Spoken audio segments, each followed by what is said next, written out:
Here with head coach Terry Horan. He prepares for the second to last home game of the season against Carleton on Saturday. Let's look back at the game last week at Augsburg. You got off to another great start. Once again, you just distanced yourselves, and then things started to kind of go different. What was the difference between that first opening start and then kind of that middle part of the third quarter and then into the fourth quarter? Well, I'll tell you, when you write the script of how to start a game, it's exactly the way you would write it. And we were fortunate to be able to get 4 turnovers by Augsburg. The average fan that was maybe listening to the game, they hear us up big and all that, but what really do they not realize is Augsburg was moving the ball on us until they had a miscue, and we capitalized. We capitalized. We're up 28-0. They score to make it 28-7. Kick off to us. We get down to about the 11-yard line, our own 11-yard line. So there's 2 minutes to go in the half. Well, we go on a 2-minute drill, and we end up getting 3 out of the deal to go in at halftime 31-7. So we countered their momentum change. So it was 31-7. Start the second half, Jim. They turn over the ball their first series. We have a short field. We stub our toe. We miss the field goal. They get the ball back. We get another turnover, and then we run a swing pass to Chris Gilson, and we score. So we're up 38-7.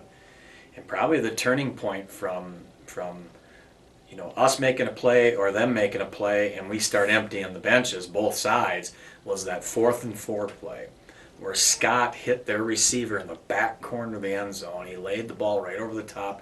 Kid made an incredible catch, one-handed grab. They get the touchdown. Just kind of gave them that life. That was the end of the third quarter. We're going in the fourth quarter. We're up 38-14, and we're playing the clock. We told Griffin we don't want you leaving the huddle until about 12 on the play clock, and then you start kind of losing your momentum a little bit, and those things happen. But you got to give our kids credit for battling and staying with it, and we found a way to make a play at the end, and was happy for John By, and I told Rob By, his dad, I said, Rob, you know how much I love you and I love your family? Well, when your son got that pick, I was just like, oh, John, please come here and give me a hug. Come here, son. It was just one of those feelings of relief, and get off the field and get on that bus and head home, because give credit to Augsburg. That's a sign of a real, true champion-style team, and those guys coached those kids up hard, but they didn't give up, and it wasn't like we weren't playing hard or anything. They were making plays, and then momentum's huge. Was there ever were you in the back of your mind, because coming off the Bethel loss, things start to go sour, and you're thinking, oh no, not again, not gonna be another one of these, where they ended up doing an onside kick and getting it, but they got called for the illegal touch and everything, and then they get the ball back with under the minute. Was there ever a doubt in your mind, or you think in the players' mind, like, oh no, not again? Never in my mind. But when things started going and they got a few plays to kind of fall into their lap, that I might have had a comment or two with the officials here and there, but I'm never loud on the sideline or anything, so no, it never entered my mind. Some of our kids made comments afterwards that you kind of think about that a little bit, but it's a different game, and we just had to try to find a way to make a play and just get out of there alive, and we were able to do it. But you know what? They're 5-1 for a reason. I told our kids afterwards. They don't get to be 5-1 and beating the teams that they've been beating by mistake. They're a good football team, and that Scott is every bit as good as he's been written up to be. One of the positions that we don't talk about, we haven't talked about this year, is the wide receiver position. Yeah. One of the players, Mark Whiting, we haven't talked a lot about, had a great day. He caught over 140 yards and receiving yards, and he had 2 touchdowns. Talk a little bit about what Mark Whiting has done as he's progressed through the years. Huge. And Mark Whiting and Mike Starke have been really playing at the top of their game. And a lot of people, when they see our offense, they think running attack. And when you got a guy like Bowney, and he's getting all the headlines and stuff, but we've got a quarterback that can whip it, and he can whip it good, and he's got good people to throw to. But Mark Whiting had an exceptional day after the catch. Made people miss, and it's those yards after the catch are the biggest stat that I like to look at with our receivers.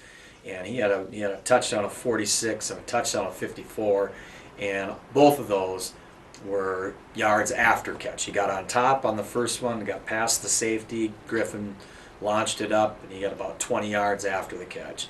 Threw a little out route to him, made a great move on the corner, and his speed took care of the rest. Probably ran 40 yards out of the 54 on the second one. So those yards after catch, you're talking 60 extra yards, which is huge in the grand scheme of things. So he's a big threat for us. He's a big-time receiver. He's got great hands, great hops. It's everything a quarterback would want. Let's look forward to this week. You play Carleton at home.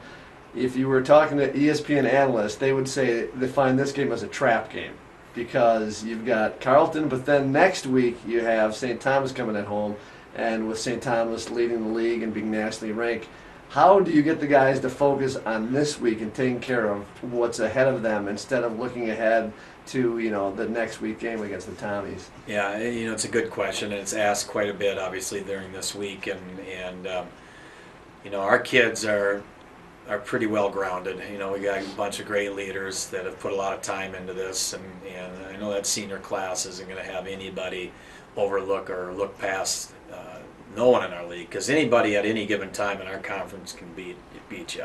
We know that. We know Carleton can. Carleton's well coached and could be a scary football team. And for us, we try to keep our schedule as normal as possible. We did taper back a little bit this time of the year, but our focus has been on Carleton, and our kids know this. There's no next week if we don't take care of this week, because the margin of error for us is zero. We got to continue to keep playing football and keep doing what we've been doing all year, and we know we're going to have a tough test. Carleton comes in, one of their strong points has been their defense. Even last year they played you guys tough throughout the whole ball game, only gave up 7 points in each of the quarters. Talk a little bit about their defensive scheme and what they bring to the table. Well, Bob Pagel, their head coach, this is his first year as the head coach, but he's been in that program for quite a while, and he's been their defensive coordinator. The guy knows how to coach the game, and he gets those kids to play hard. Out of any of the teams that I've watched that we've looked at from a defensive side that are going to defend us, nobody has given the effort that these guys give. Their front four give great effort, and they do a lot of stemming around, which is just moving around in the line, but they got good quickness, and they can create a lot of problems for you. So they are well coached. They've got guys that are making plays. Their free safety was just a player of the week, and I think he made the D3 team too as well. And so they're a team that has defended us well over the last couple of years. I think last year was 26-7. The year before that was 26-14. And we've had dogfights with these guys. It's never been easy. On the other side of the ball, what are you going to have to do defensively to stop Carleton's offense?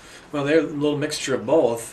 Dick Tressel's their offensive coordinator, and he's the brother of the Jim Tressel, who was at Ohio State. And Dick, longtime member of the MIAC for Hamlin, had those great teams back when I played here at Hamlin. But he brings a team that they want to establish the run, and then they've got great play action, and they're under center, they're in shotgun, they do a little bit of everything, but they're disciplined. That's one thing I see. They're disciplined offensively, and they're going to come at you. So for us, we gotta know our assignments. We gotta line up right and go make plays and see what happens. Good luck on Saturday. Thanks so much.